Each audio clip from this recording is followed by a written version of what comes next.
मऊसूत व लुसलुशीत पुरणपोळी बनवण्यासाठी काही महत्त्वाच्या टिप्स. पुरण शिजवण्या अगोदर चणा डाळ स्वच्छ धुवून अर्धा तास भिजत ठेवावी, म्हणजे पुरण लवकर शिजते. तरी पण 3 ते 4 शिट्ट्या घ्याव्यात. डाळीच्या डबल पाणी घालावे, जेणेकरून आमटी बनवण्यासाठी कट शिल्लक राहतो व डाळही व्यवस्थित परफेक्ट शिजते. 1 चमचा तेल व थोडीशी हळद घालावी. शिजलेली डाळ चाळणीत ओतून पाणी निथळून घ्यावे, जेणेकरून पुरण पातळ होत नाही. पुरण चाळणीतून बारीक वाटून घ्यावे. कढईत तूप टाकून डाळ व साखर मिक्स करून मीडियम आचेवर परतून घ्यावे. पुरण चिकटू नये म्हणून सतत हलवत राहावे. पुरण परतलं की शेवटी वेलची पूड व जायफळ घालून मिक्स करून घ्यावे.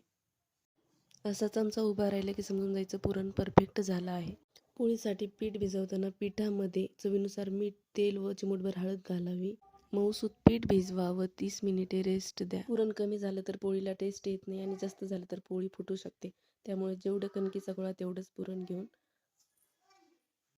पोळी लाटावी. पोळी लाटताना हलक्या हाताने पोळी लाटावी व दोन्हीही साईडने पोळी लाटून घ्यावी, जेणेकरून पोळी एक साईडने जाड किंवा एक साईडने पातळ होत नाही, दोन्ही साईडने सारखी होते. या टिप्स वापरून पोळी बनवली तर पोळी अजिबात फुटतही नाही आणि वातडही होत नाही. मऊसूत पोळी बनवून तयार आहे. व्हिडिओ आवडल्यास लाईक, शेअर अँड सबस्क्राईब करा. Thank you for watching.